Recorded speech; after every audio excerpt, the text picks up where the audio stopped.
हौवानो खबर होनोसै ने बिदिबा मा नोंफा बे मालाय हौवा गोनांखाखौ मा दरखार बे आरो हौवानिबो गोरोन्थि थायो हिनजावफोरनिल' नङा फिसाय दंखायो फिसाला सानै दं आदा बिराजाया कल खालामदों ओमफ्राय मा जादों नायग्रोलाय रायलायबा सिनायगोन ना सासे मानसिया सिनायगोनदां सोर बेलाय बिलाय रायलायनो हेल' औ सोरमोनथाय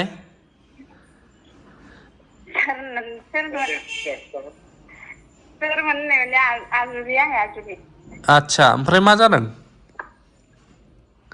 जानाय मानि जेनेबा मा होनसै बिया बे जायखिया खौरां लानो सासे हौवाया नांगौ सासे हौवाया थगायदों आरो ना औ हिनजाव गैया मा गैया बेबायदि होननानै दानि दिनैसो मोनथिदों आरो ना औ ओमफ्राय दा इयावहाय दा जेनेबा जों बिसार खालामदों आरो ना बेहाबो हिनजाव दंखायो गथ' दंखायो गुवाहाटियाव अ ओमफ्राय नों बे हौवाजों फैबायमोन फैनो नागिरनाय माने जेनेबा बे आंखौ लाबोदोंमोन आरो ना अबेनि बेलाय माबा मा जायगानि गगामु ओमफ्राय नों थांफाबायमोन हौवाजों थांबायमोन औ थांबायमोन ओमफ्राय नों हाबा जाखायाखैमोन जाबाय होमबालाय मानोथो बेलेग हौवाजों थांबावखो बे आं बेलेग हौवाजों थांनाय माने जेनेबा जोंहाबो मोनसे न'खराव बिदि जादोंमोन नालाय चेलेन्जजों मोनसे खालामनो खिथि मोनथिला आं होननायानो जाहैबाय आंहाबो बिराद गोरोन्थि खामानिखौ मावफ्लांबाय आं गथ' गथाय गैया दं गथ'फोर दंबालाय बोरैथो चेलेन्ज लालायखो नोंलाय अननाय फैयासै नङा आं गथ'फोरखौलाय गारखायाखै गथ'फोरजों दाहालागै आं कन्टेक्ट खालामबाय थाखायो गथ'फोरखौ आं गारनो हाया आरो ओमफ्राय नोंनि बोरायालाय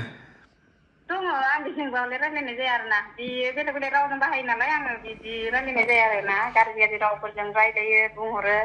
गाज्रि बाथ्रा जेनेबा आङो बेफोरबायदि गाज्रि बेबहाराव थाङाखैमोनथ' दासो आङो प्रथम बेबायदि बिनि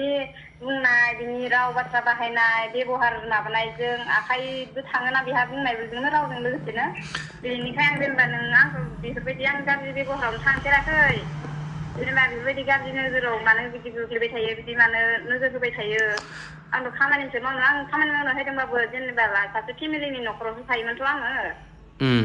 ओमफ्राय नोंलाय बेफोरबायदि हौवा थाखानानैलाय गथ' गथाय थाखानानै मानोथो हौवाखौ रागा जोङोबाबो गुबुनखौलाय मानोथो माबाबावखो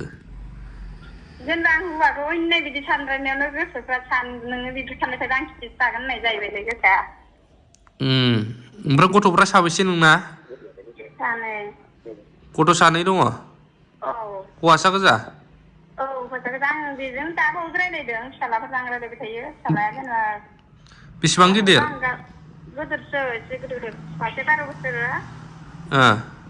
सासेया 15 बोसोराव माबाबाय थादो मा साननानै बिदि मावब्रलाबायो होमबा फिसाफोरखौ मा गियान होगोन नोंसोरलाय बिदिनोसो जाहैबाय लासिं सिंनो ओमफ्राय दा मा खालामनो नागिरदों बिसोरलाय एक्सिडेन्ट बे आदामोना बेलेग बेलेग जागोनलै आं बेबायदि सांनि सास्राङाव सोलिनायाव थायालाय थानो हागोन आं लामाजों थांगोन बेहा बिनि लामाजों थांगोन आरो ना जि गोरोन्थियाव मावफ्लांबाय आरो एबार गैला गामियाव खबर हरगोन ना हराखै न'खराव खबर हराखै न'खराव जेनेबा मानो आं खबर हरबाय थाला न'आव जेनेबा आं गावगाय लामा गावगाय थांगोन गाव बेहा बिनि लामा बे आंखौ थगायदों नालाय मा गावगाय लामा नोंसोरनाथ' गामि दं दं दंनायालाय होमबाबो समाज दं औ दं समाज दङ आं बेजों थांखालाना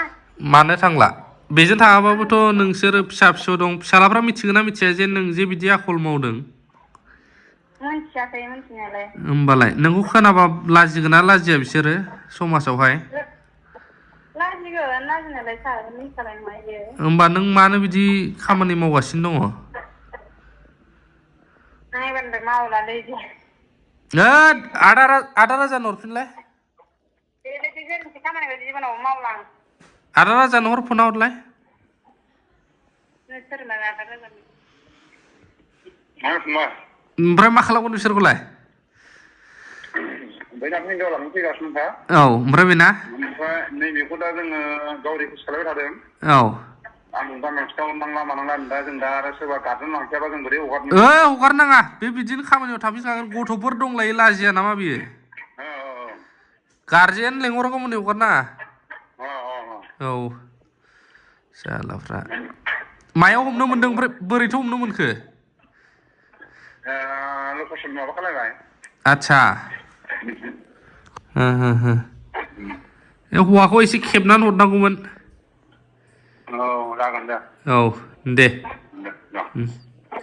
साला बिसि दंखायो फिसा दंखायो मा नोमा नोम्फानि मालायनि हिनजावखौलाय अबावनो दरखार जाखो आरो नोंहाबो फिसाय दंखायो फिसाला सानै दं खिथाबावलानो फाग्ला बायदि कन्टेक्ट नागिरहरबाय आं ओरै सोरनि मार सोरनि हिनजाव दा मिथिनो मोनबाय दा हौवाया बेसारा फैसा लायफिननो फैसा गैया हौवाया गैयाबानो मायाबानो बेलेगजोंहाय गावलायहैनांगौ नामा जुद्धआव सोर नोमानि आयेन बिलाय साला जों बुंबा ओमफ्राय जोंहा गाज्रि बिदिखौ मा खालामनाया मोजां जागोन मिथिला जों बेफोराव हेडेक लाया मालायनि पार्सनेल मेटार सानो खिन्थु मा खालामनो मालाबा उफाय गैयै जायो नै दा आदा राजाया बिराजाया जोंहा एक्स एनडेबिनिफ्राय खबर हरबाय फंबाय बिदि बिदि उदालगुरिनिनो नों मिथिगोन नामा बिदि बिदि गामिखौ बुंलां फिसा दंखायो रायलायबाय आंबो नै मोजांनो बिराद मोजां मोजां बुंबावबाय आंना गोरोन्थि जाबाय नोमा नोम्फा बे मालाय बे हौवा गोनांखाखौ मा दरखार बे आरो हौवानिबो गोरोन्थि थायो हिनजावफोरनिल' नङा बे हिनजाव दंखायो नोंनानो हिनजाव दंखायो मानोथो नै बिदि दानस'बासो मोजां जासिगोन नायबानिफ्राय नै बिदि बे बुस्थुखौ बांद्रायदोंना जों दा दिनै फायारल' जाखादों आरो सोरबा सासे हिनजाव बुंदेरबावबायसो हौवाफ्रा होनो हाला नालाय हिनजावफ्राथ' मालायजों जाहैखागोन नोमा नोम्फा होमबा फिसाफोरखौ मानो गारखो